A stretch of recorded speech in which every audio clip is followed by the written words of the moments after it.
Our Chief Minister has demanded a few things, that is the special focus state to Odisha.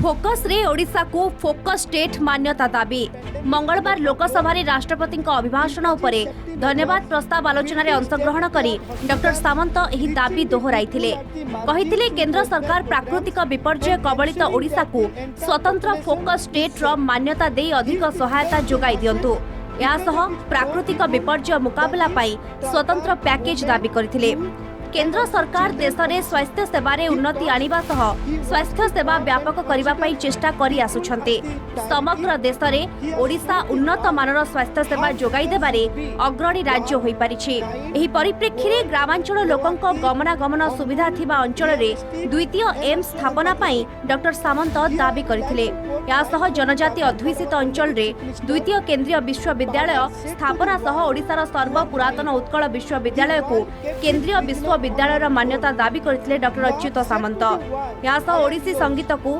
शास्त्रीय मान्यता केन्दुपत्र उपरु GST 18% रु 5% को ह्रास पुरी रे एक अंतर्जातीय विमान बंदर कर्मचारी पेंशन योजना 1995 संशोधन ग्रामांचल रे क्रीड़ा भित्तिभूमि लागि सहायता नै केंद्र सरकार को निकट रे दाबी रखिथिले।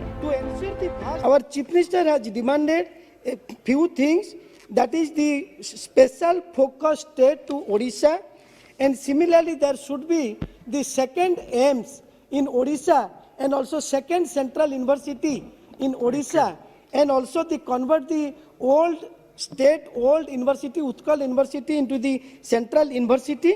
Fine. And also revision of employees pension scheme 95 EPS 95, and also the classical status to the Odissi music, and also reduction of GST from the Kenduli from the 18 to 5%. So all these demands we have already made for the consideration of the government. Impose lockdown even before the national lockdown. धन्यवाद प्रस्ताव आलोचना बेले नवीन सरकार को उपलब्धि वर्णना करथिले doctor सामंत कहिथिले मुख्यमंत्री नवीन पटनायक नेतृत्व रे ओडिशा आज एक अग्रणी राज्य भावे परिणत होईछि मुख्यमंत्री नवीन पटनायक देश रे एक नंबर मुख्यमंत्री होई पारिछन्ते नवीन पटनायक नेतृत्व रे ओडिशा सरकार दीर्घ वर्ष धरी 4.5 कोटी ओडियांक स्वार्थ रक्षा और विकास दिगरे कार्य करि आसुछन्ते मुख्यमंत्री नवीन पटनायक आगुआ पदक्षेप और ओडिशा रे कोरोना महामारी रो परिचालना और नियंत्रण अन्य राज्यगुड़िक पई उदाहरण सृष्टि करिछि टीकादान क्षेत्र रे ओडिशा मध्य अन्य राज्यगुड़िक ठारू आगरे रहिछि शिक्षा स्वास्थ्य महिला सशक्तिकरण सामाजिक सुरक्षा क्रीड़ा संस्कृति पुरातन ऐतिह्य कीर्तिराजीर सुरक्षा एवं कृषि और कृषक सशक्तिकरण आदि क्षेत्र में ओडिशा समग्र भारत पई उदाहरण पलटिछि नवीन सर्वदा साधारण लोकों को अग्राधिकार दे आसिछन्ते विश्वकवि रविन्द्रनाथ टैगोर को उक्ति को उद्धृत करी डॉक्टर सामंत कहिथिले क्षमता नवीन पटनायक को बांधी रखि पारि नाही साधारण लोकों मुहरे हस फुटाइबा पई से सबु बेले चेष्टित रहिछन्ते। The Biju Janata Dal, led by our visionary Chief Minister Sri Naveen Patnaik ji, has looked after the interest of more than 4.5 crore Odiyas for several years. It gives me great pride to say that Odisha has been one of the most progressive states in terms of keeping the pandemic under control, imposing safety measures, building state-of-the-art hospitals, reaching the people at the margins with welfare programs, and ensuring that the entire population is safe.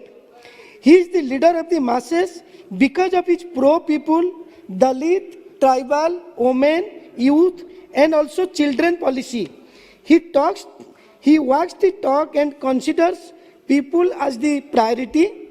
He has shown the world how leaders should be: warm, kind, bold, proactive, humble, realistic, and also empathetic.